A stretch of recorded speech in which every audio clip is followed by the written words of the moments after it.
நம்முடைய திருத்தந்தை, அதுக்கப்புறம் தான் கர்தினால்கள், பேராயர்கள், ஆயர்கள்லாம் வருகிறார்கள்.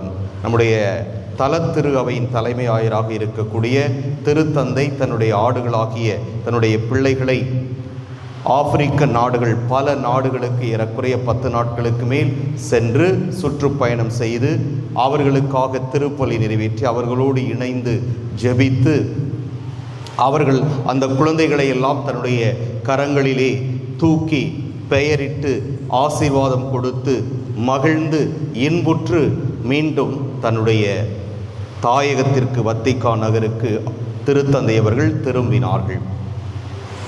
இவர் ஏன் இந்த பயணத்தை மேற்கொண்டார் என்றால், நான் சொன்னேன், ஆயன் தன் ஆடுகளை காண்பதற்காக. காரணம், அந்த ஆடுகளிலே அவர் இயேசுவை கண்டார். அந்த இறை மக்களிலே அவர் இயேசுவனுடைய உடன் இருப்பை அவர் உணர்ந்து கொண்டார். அதுபோல அங்கிருந்த ஆடுகள் இந்த திருத்தந்தையை கண்டபோது அந்த திருத்தந்தையிலே இயேசுவனுடைய பிரசன்னத்தையும் அவருடைய உடனிருப்பையும் அவர்கள் கண்டு உணர்ந்து கொண்டார்கள். அதைத்தான் இயேசு என்று சொல்லுகிறார். நீங்கள் என்னை காண்பது யாரை காண்பதற்கு சமம்? தந்தையை காண்பதற்கு சமம்.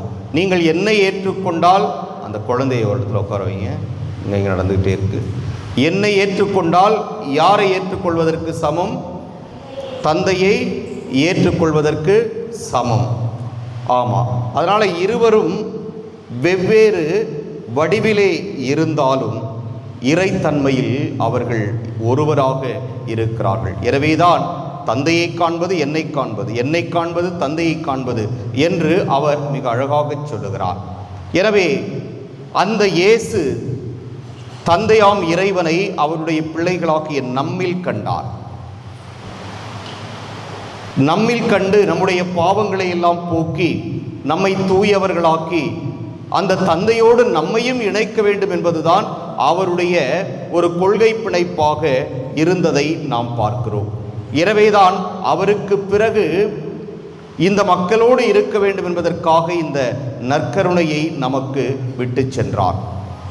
நமக்கு தெரியும், ஒரு சில வாரங்களுக்கு முன்பாக பெரிய வியாழன் என்று நற்கருணையை ஏற்படுத்தி நமக்காக கொடுத்து சென்றிருக்கிறார். காரணம், இந்த நற்கருணையிலே நாம் இயேசுவையும் தந்தையாம் இறைவனையும் காண வேண்டும் என்பதற்காக.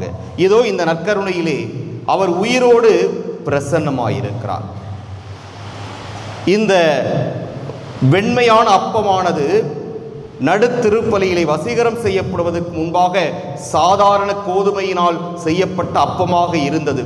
ஆனால் அந்த திருப்பலியிலே வசீகரம் செய்யப்பட்ட பிறகு இது இயேசுவனுடைய உடலாக மாறி இந்த நற்கருணையிலே இயேசுவையும் தந்தையாம் இறைவனையும் கண்டு மகிழும் ஒரு பேற்றை நமக்கு நம் ஆண்டவர் கொடுத்திருக்கிறார். காரணம், அவர் நம்மோடு எப்போதும் இருந்து நம்மை வழிநடத்த வேண்டும் என்பதற்காக. எனவே இந்த நற்கருணையை நாம் வணங்குவது இயேசுவை வணங்குவதற்கு சமம். இந்த நற்கருணையை நாம் ஆராதிப்பது தந்தையாம் இறைவனை ஆராதிப்பதற்கு சமம். எனவே இந்த நற்கருணையை நாம் ஆராதிக்கின்ற பொழுது தூய ஆவியானவருடைய உடனிருப்பையும் பிரசன்னத்தையும் நாம் இவரிலே கண்டுகொள்ள முடியும். எனவே இந்த மூவரும் ஒருவராக இதோ இந்த நற்கருணையிலே நம் முன் எழுந்தருளி இருக்கிறார்கள். எனவேதான் அவர் சொன்னார், நீங்கள் என்னை காண்பது தந்தையை காண்பதாகும்.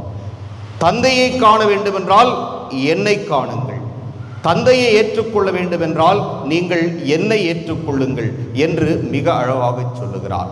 எனவேதான் இந்த நற்கருணையை பார்க்கின்ற பொழுது நம்மை அறியாமலே ஒரு பக்தி வருகிறது. நம்மை அறியாமலே நாம் இந்த நற்கருணைக்கு வணக்கம் செலுத்துகிறோம். நம்முடைய தலையை வணங்கி கையை எடுத்து கும்பிட்டு இவருக்குரிய மரியாதையை நாம் கொடுக்கிறோம் என்றால் நம்மை அறியாமலே நம்முடைய உடல், பொருள், ஆவி எல்லாவற்றிலும் இவர் நீக்கமற நிறைந்திருக்கிறார் என்பதை காட்டுகிறது. எனவே அன்புக்குரிய சகோதர சகோதரிகளே, இதோ நற்கருணையிலே நம்முடைய இதய அன்பராக வீற்றிருக்கின்ற நம் ஆண்டவரை முகமுகமாய் நாம் தரிசிக்கின்ற பொழுது ஏதோ ஒரு அப்பத்தை நாம் பார்ப்பதாக நினைத்து கொள்ளக்கூடாது. ஆண்டவர் இயேசுவை, தந்தையாம் இறைவனை தூய ஆவியாரை மூவரையும் இங்கே ஒரு இடத்திலே நாம் சந்திக்கிறோம். இவர்கள் நம்மை உயிரோடு சந்திப்பதற்காக நம் முன் எழுந்தருளி இருக்கிறார்கள் என்கிற ஒரு ஆழமான விசுவாசத்தோடு நாம் வழிபடுகின்ற பொழுது நற்கருணையில் இருக்கின்ற நம் ஆண்டவர் நம்மை நிறைவாய் ஆசீர்வதிப்பார். ஆமென்.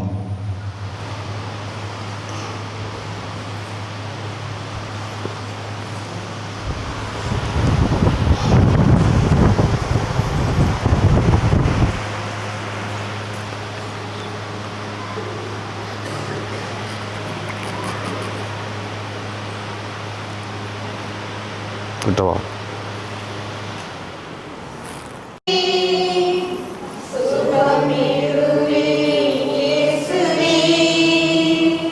ஒரு வார்த்தை பேசுவே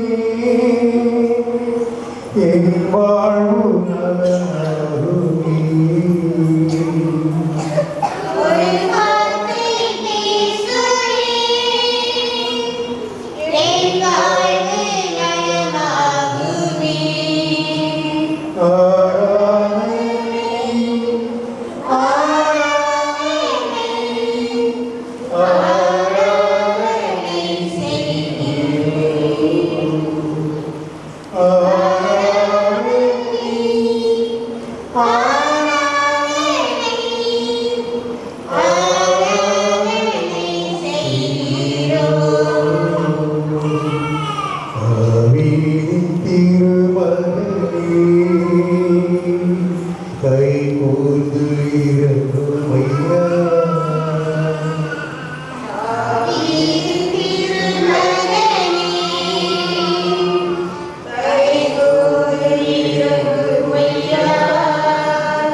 கிட்டவா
ஆராதனை செய்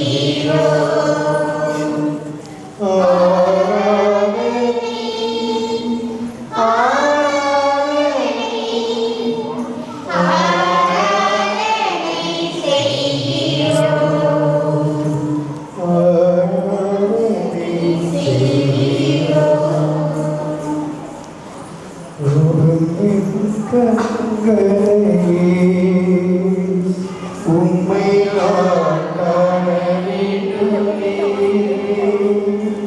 இயேசுவே உம்மை நான் காண வேண்டுமே கண்களே உம்மை நான் காண வேண்டுமே இயேசுவே உம்மை நான் காண வேண்டுமே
மன்றாடுவோமாக.